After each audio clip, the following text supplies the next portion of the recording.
What does a child with disability deal with on a daily basis that people do not see? Inferiority complex. And I can't say I don't blame society, but at the same time, I don't blame society. It's when we see something that doesn't look like what we've always seen, we want to figure out why it looks like that. Every time going to a different neighborhood, having this anxiety that I know I'm going to get a new name. Even before I knew the meaning for limp, I got the name limping. When did you start feeling inferior about your condition or your disability? 6 years old, class 2, class 3. I got the one-legged when I was 6 years old. So if there's a group of kids playing, and even if they are my friends, I want to find a way to appear in their midst. I don't want to walk and get there, because then every other person is noticing my leg. Oh, right. And everybody just watches me like that. that was very embarrassing. It was very hard to take. The boys waiting, they tease me. If I go tell this teacher, they will confront the boy. The teacher will go house. Me and this boy will sit in the same dormitory. I die. I stopped talking because I felt nobody understood me. If I say and say, guy, it will come back to the fact that, or you're going away, you'll be fine. When you say too much, they feel you're using your physical challenge as a weapon to get some advantages. On the court, there are things I feel that I can't explain to everybody, but are for. You just need to stop. For my inside. You see, the physical challenge thing, it not be just your appearance. So sometimes you need head inside. Sometimes you battle something for head inside. You know, go feel explain and better self. But day or day, at the end of the day, you be better sleep. Right? So how you have to calculate how you express yourself. And that's what I went through. Have you ever sat down to ask God why? A lot of the time. It left between 10 to 14 inches. Where I forget from my leg. Where then everything will be okay. Very, very small. I don't want that. Then what's the go on? What, explain to me. Make I understand. Because every other thing be on point though. There are small parts. But you see, everybody is put on earth for a purpose. Right? And if you're not able to accept who you are, your purpose can't come to you. Then that way, you can't give back to the world what you've been assigned to this world to give back to. Now, I want you to notice me. I'm tired of hiding. I'm tired of doing I don't want to make you see my leg. I want to wear trousers. I've not been able to express this.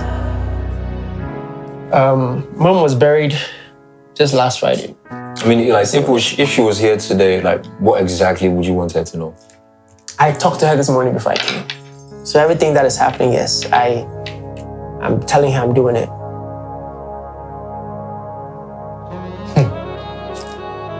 I'll tell her I'm not done. Oh, fuck, so sorry. Let's go, have your moment.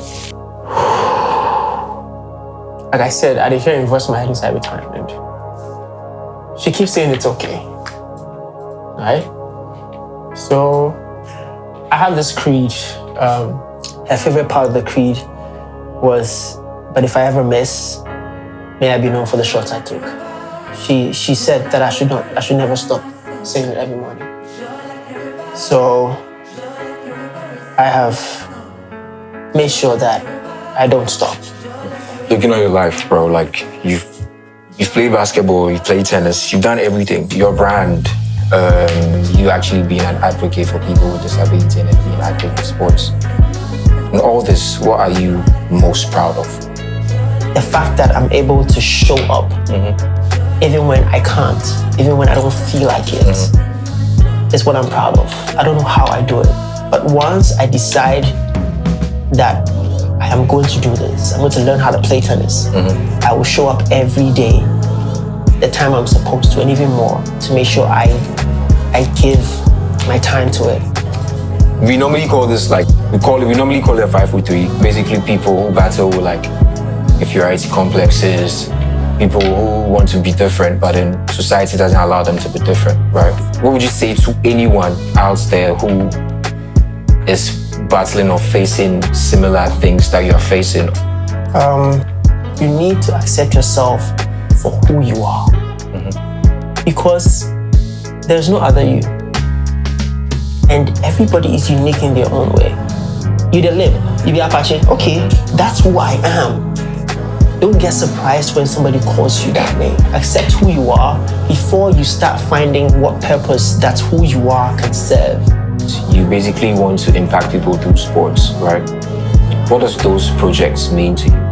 Anytime I visit a school and we have a basketball clinic, they watch my documentary, and there's any other thing we do, there's this feeling I wish when I was in GSS that somebody who looks like me could come back to the school and tell my friends how cool he looks, right? And that I could also be somebody like him. So then the whole ridiculing and the teasing and everything could reduce. And that pushes me to do more. Because if I had that, I feel things would have been different. It wasn't easy to get to this point that I am right now. Everything I'm doing now is what I've chosen to do. All the clockwork, all the basketball, I've chosen tennis now, everything is something I've chosen to do. So it's a go-go for me. As well as like all in. All in or nothing.